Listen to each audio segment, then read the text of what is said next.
सर्वमङ्गलमङ्गल्ये शिवे सर्वार्थसाधिके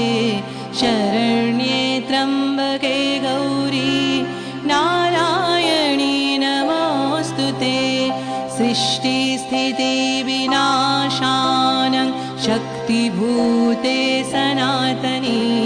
गुणाश्रयी गुणमये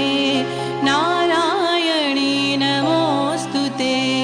सृष्टिस्थितिविनाशानं शक्तिभूते सनातनी गुणाश्रयी